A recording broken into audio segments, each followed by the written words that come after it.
Pessoal, antes de iniciar nossa aula, eu gostaria que vocês escrevessem o nome e a turma nos comentários para facilitar a nossa chamada. Tá ok? Vamos falar sobre o reino proto-tictista. Esse reino proto-tictista, como a gente já discutiu em sala de aula e em outras aulas online, né, são os primeiros seres eucariontes, ou seja, os primeiros seres que a célula dele tem núcleo. Além de ter núcleo, tem várias organelas dentro da célula deles. Nesse grupo, nós temos os seres que são autotróficos e os seres que são heterotróficos. Os autotróficos fazem fotossíntese e o heterotrófico precisa se alimentar de outro ser vivo.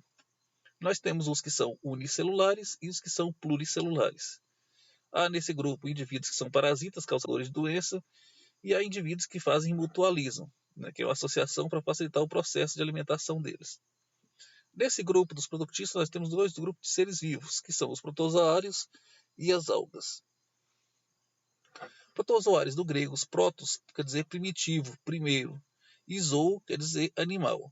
Então é um grupo de ser vivo que não pertence ao reino animal, mas parece um animalzinho, é o primórdio de um animal.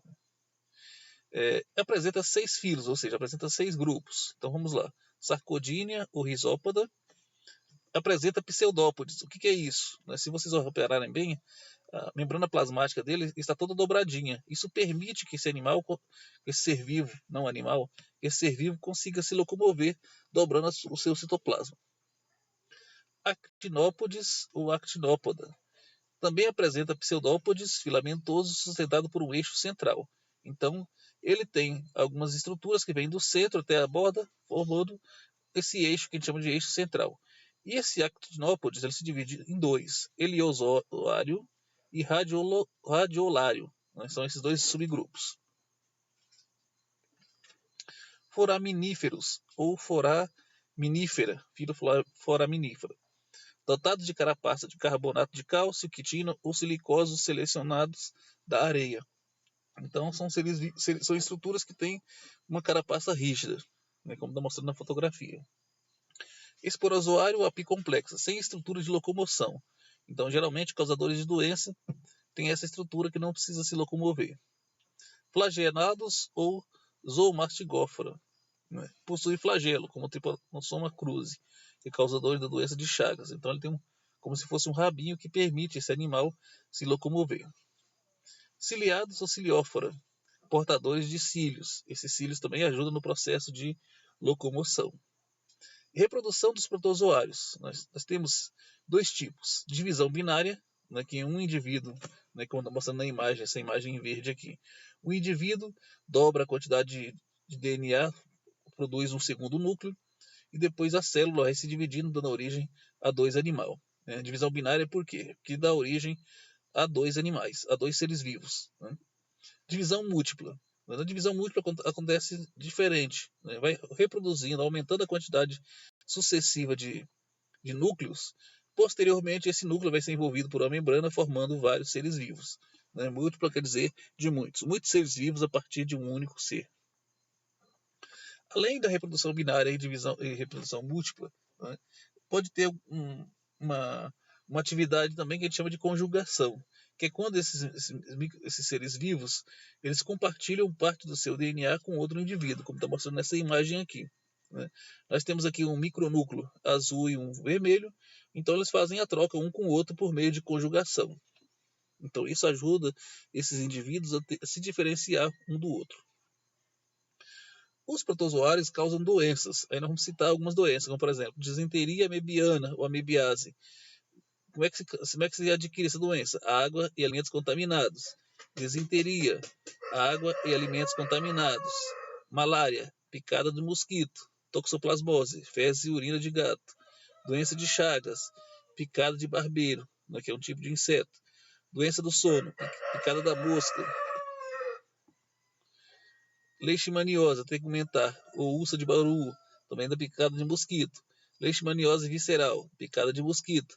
Botão do Oriente, picada de mosquito. Tricomoníase, relações sexuais ou objetos contaminados. Giardiase, água e alimentos contaminados.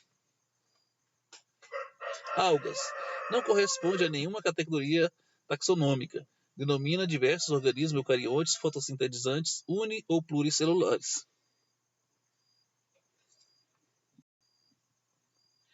Aí nós temos alguns exemplares, Euglenófita, Bacillariófita, dinoflagelados, verdes, pardas, vermelhas.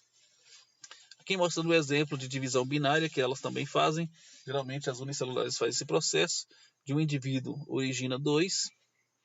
Ela pode fazer também, como está mostrando nesse exemplo, nós temos um indivíduo formando em formação de zoósporos. O que é isso? É formando essas estruturas são liberadas, esse zoósporo se fixa em um local e vai desenvolvendo um filamento jovem.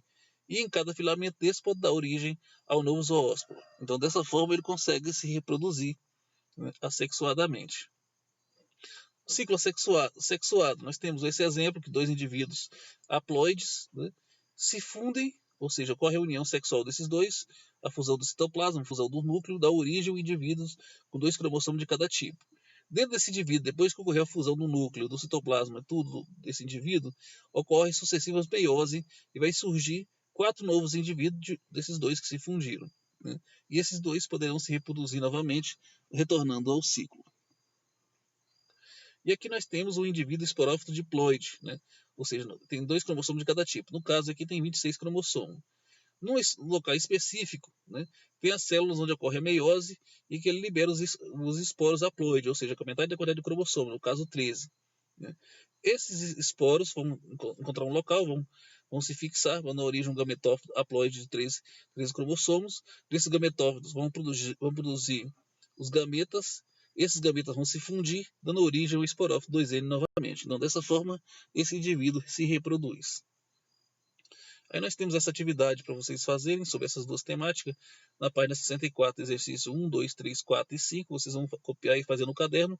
Aí depois vão acessar o formulário e vamos responder lá no formulário as perguntas que vocês copiaram no caderno.